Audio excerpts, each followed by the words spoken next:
பகிர்வில் பாரபட்சம், எந்த சமரசத்துக்கும் முதலமைச்சர்கிட்ட இடம் இல்லை. நாங்க கட்டின வரிய நீ ஒழுங்கா திருப்பி கொடு. ₹1 கட்டுனா 29 பைசாவை நீ திருப்பி கொடுக்கிற. எங்க கிட்ட வசூல் பண்ணி உத்தரப்பிரதேசத்துக்கு நீங்க கொடுக்குறீங்க. இது எங்க உழைப்பு, எங்க வேர்வை, எங்கள் ரத்தம். எங்களுக்கு கொடுக்க வேண்டியதை மற்றவர்களுக்கு நீங்கள் கொடுக்க முயற்சிக்கின்றீர்கள், கொடுத்து வருகின்றீர்கள். எங்கள் உரிமையை நாங்கள் மீட்டெடுப்போம் என்று சூளுரைத்து எந்த சமரசத்திற்கும் இடமில்லாமல் தமிழ்நாட்டை பாதுகாத்து வருகின்ற முதலமைச்சர் மாண்புமிகு தளபதி அவர்கள். தொகுதி சீரமைப்பு என்ற பெயர்ல தமிழ்நாட்டில் குறிப்பா தமிழ் மண்ணுக்கு, சில மாநிலங்களுக்கு ஒன்றிய அரசு நம்முடைய எண்ணிக்கையை குறைத்து நம்முடைய குரல் டெல்லியில் ஒலித்துவிடக் கூடாது என்ற குறுகிய மனப்பான்மையோடு சூழ்ச்சி செய்கிறது. இந்தியாவில் இருக்கக்கூடிய தலைவர்கள் எல்லாம் இதை முன்னெடுப்பதற்கு முன்பாக இந்தியாவில் இருக்கக்கூடிய அரசியல் தலைவர்களை ஒருங்கிணைத்து மாண்பு முதலமைச்சர்கள் முன்னெடுத்திருக்கின்ற இந்த ஒன்றிய அரசினுடைய சூழ்ச்சியை வீழ்த்தி தமிழ்நாட்டினுடைய உரிமையை காக்கக்கூடிய முதலமைச்சராக மாண்பு தளபதி அவர்கள் நல்லாட்சியை நடத்தி கொண்டிருக்கின்றார்கள். எத்தனையோ தலைவர் இருக்காங்க. சில பேர் அவங்களோட சமரசம் பண்ணிக்கிறாங்க, சில பேர் அமைதியா இருந்துடுறாங்க.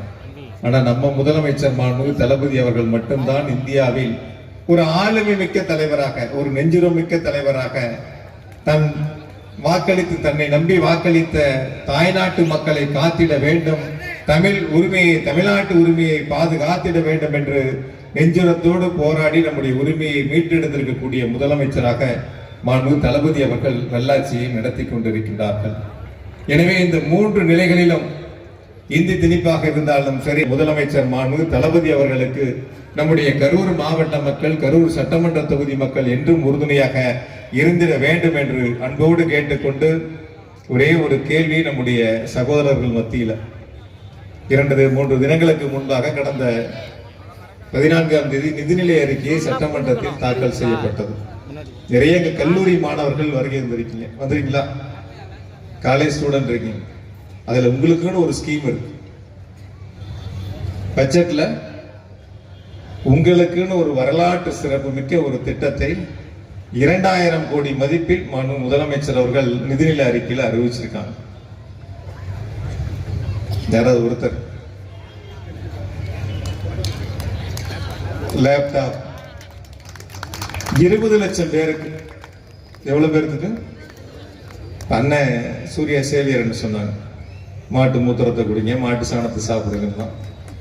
ஆனா நம்ம முதலமைச்சர் என்ன கையில கொடுக்கிறாங்க? உலகத்தை தங்களுடைய உள்ளங்கையில் கொடுக்கக்கூடிய முதலமைச்சர் மாண்புமிகு தளபதி அவர்கள். ஒரு படிக்கின்ற கல்லூரி மாணவனுக்கு என்ன தேவை? அவர் தங்களுடைய ஆற்றலை மேம்படுத்தி எப்படி அடுத்த கட்ட நிலைக்கு தன்னுடைய வாழ்விலை மேம்படுத்திட முடியும் என்று சிந்தித்து அதற்கான திட்டங்களை தந்திருக்கக்கூடிய முதலமைச்சர் மாண்புமிகு தளபதி அவர்கள். 20 லட்சம் மாணவ செல்வங்களுக்கு மடிக்கணினி, மிக சிறப்பான ஒரு உன்னதமான திட்டத்தை முதலமைச்சர் அவர்கள் அறிவித்திருக்கின்றார்கள். நம்ம ஊருக்கு அதுக்கு முன்னாடி இன்னொரு திட்டம் கொடுத்தாங்க. நிறைய படித்த இளைஞர்கள் இங்க அரங்கத்தில் அமர்ந்திருக்கிறீங்க. ஒரு ஐடி பார்க். நம்ம வேலை வேணா எங்க போவோம்? பெங்களூர் போகணும், சென்னை போகணும் ஐடி கம்பெனிக்கு. இனி நம்ம ஊரிலேயே படித்த இளைஞர்கள் வேலை வாய்ப்பை பெறக்கூடிய வகையில் ஒரு ஐடி பார்க்கை தந்திருக்கக்கூடிய முதலமைச்சர் மாண்புமிகு தளபதி அவர்கள். 200 ஏக்கர் பரப்பளவுல புதிய சிப்காட் அமைக்கப்படும் என்ற ஒரு அறிவிப்பை தந்தார்கள். எதுக்கு சிப்காட்?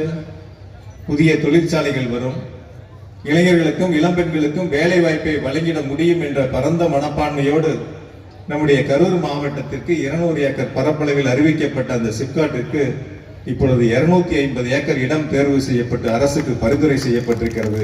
விரைவில் அந்த பணிகளை நாம் தொடங்க இருக்கின்றோம்.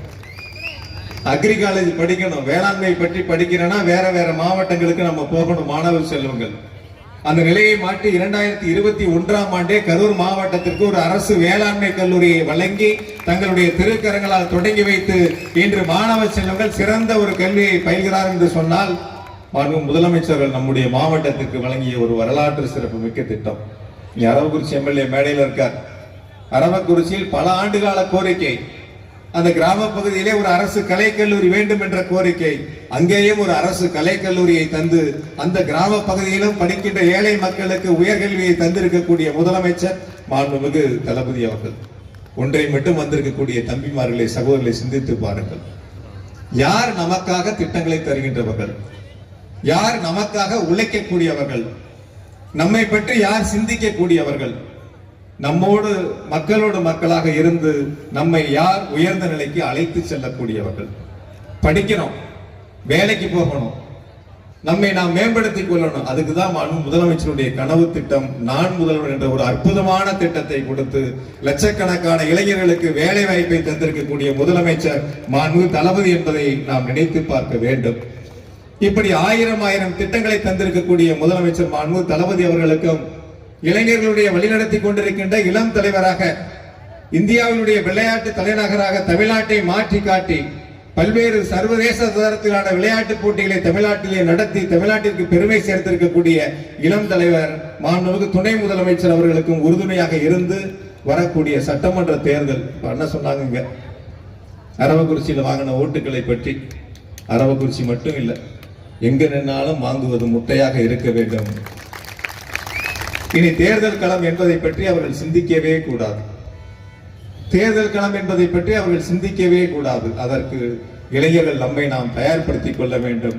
நம்மை பாதுகாக்கின்ற, நம் உரிமைகளை மீட்டெடுக்கின்ற, நமக்காக உழைக்கின்ற மாண்பு முதலமைச்சர் அவர்களுக்கும் துணை முதலமைச்சர்களுக்கும் நீங்கள் துணையாக இருந்து வரக்கூடிய 2026 சட்டமன்ற தேர்தலில் கரூர் மாவட்டத்தில் 4 தொகுதிகளையும் வென்றோம். அதில் கரூர் அதிக வாக்குகள் வித்தியாசத்தில் வெற்றி பெற்றோம் என்ற சாதனையை உருவாக்கிட அனைவரும் ஒன்றுபட்டு வேண்டும் என்று அன்போடு கேட்டுக்கொண்டு நம்முடைய மாவட்டத்திற்கு, நம்முடைய கரூர் தொகுதிக்கு வருகை தந்து சிறப்பை சேர்த்திருக்கின்ற, சிறப்புரையாற்றி இருக்கின்ற பேரன்பிற்குரிய அண்ணன் திரு சூர்யா சேவியர் அவர்களுக்கும் அன்பு சகோதரி சண்முகவல்லி அவர்களுக்கு மாவட்ட கழகத்தின் சார்பாக நெஞ்சார்ந்த நன்றியை சொல்லி நிறைவு செய்கிறேன். நன்றி. நமது தமிழ் நியூஸ் சேனலில் உங்களது பொருட்களை வெறும் 500 ரூபாயில் விளம்பரம் செய்ய வேண்டுமா? தொடர்புக்கு 7806942275 தொடர்பு கொள்ளுங்கள்.